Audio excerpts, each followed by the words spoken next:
September we met, I could tell by your smile. You hadn't been with a good girl like me in a while. Yeah, you were impressed. Hey guys, welcome back to my channel Neha's Fashion.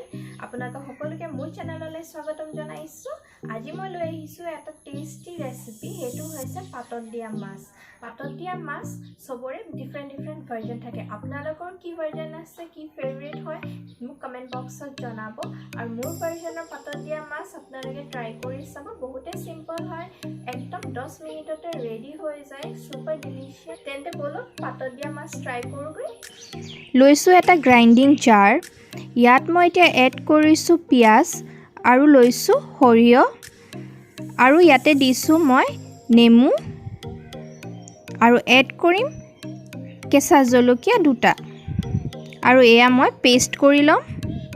Paste হৈ যোৱাৰ পাছত ইয়াত মই add কৰিম নিমখ সোৱাদ অনুসৰি আৰু হালধি দিম 1 পিঞ্চ, লগতে দিম অলপ তেল mustard oil আৰু এয়া পেষ্টটো ভালকে মিক্স কৰি লম। এতিয়া মই লৈছো মাছ। মই বাহু মাছৰ পেটৰ পিস লৈছো। ইয়াত মই ভালকৈ নিমখ মেৰিনেট কৰি ৰাখিছো। অকল নিমখ দিম, মই ইয়াত হালধি ইউজ নকৰো। এতিয়া এখন কলপাত লৈছো। কলপাতত মই পেষ্ট এড কৰি লম আগতে। তাৰ মাজতে মই মাছৰ এটা পিস দিম আৰু আকৌ ওপৰত অকমান সৰিয়হ পেষ্ট দি দিছো। এতিয়া মই কলপাতখন মেৰিয়াই লম ভালকৈ আৰু এটা বেগ বনাই লম আৰু এনেকৈ ফোল্ড কৰি থৈ যাম আৰু এটা এটাকৈ এনেকৈ এইটো প্ৰসেছতে বনাই যাম।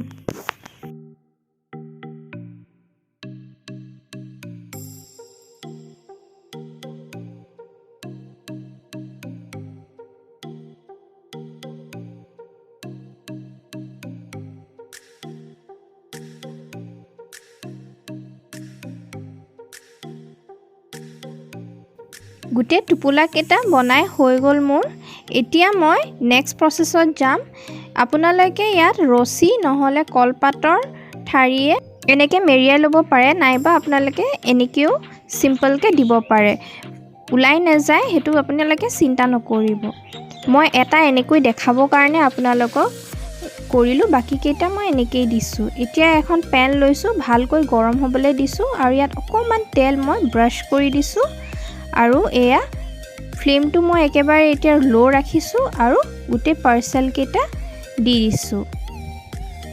এইকেটা দিয়াৰ পাছত অকমান পানী ছটিয়াই দিছো। মাজে মাজে যেতিয়া পানী শুকাই যাব আপোনালোকে মাজে মাজে ছটিয়াব পাৰে। এয়া ছটিয়াই পিনি মই 5 মিনিটৰ কাৰণে এটা সাইডে ভালকৈ হিজিবলৈ দিছো। 5 মিনিটৰ পাছত মই এনেকৈ লুটিয়াই দিছো আৰু আকৌ 5 মিনিটৰ বাবে মই আনটো সাইড হিজিবলৈ দিম। আৰু এই প্ৰসেছত মই 5 মিনিট আৰু 5 মিনিট 10 মিনিটে হিজাম।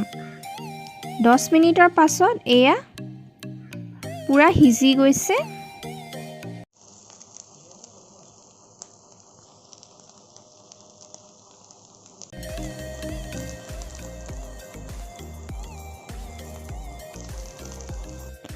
দুই মিনিটৰ বাবে ৰাখি থলো পেনত আৰু তাৰ পাছত এয়া চক একেবাৰে মাছ হিজি গল, কুক হৈ গল আৰু বহুতে সফট আৰু টেস্টি আছিলে।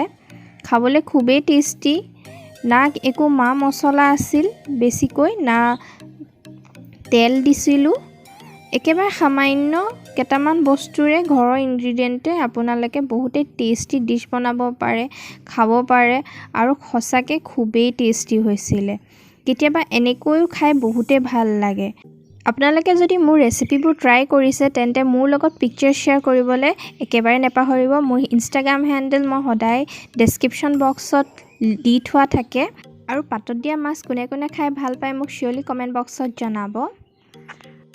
ভিডিওটো চাই কেনে পালে মোক কমেন্ট বক্সত জনাব আৰু এই ভিডিওটো লাইক কৰিব, শ্বেয়াৰ কৰিব আৰু মোৰ চেনেল সাবস্ক্ৰাইব কৰিবলৈ নেপাহৰিব। Till then take care, bye bye and thanks for ৱাচিং।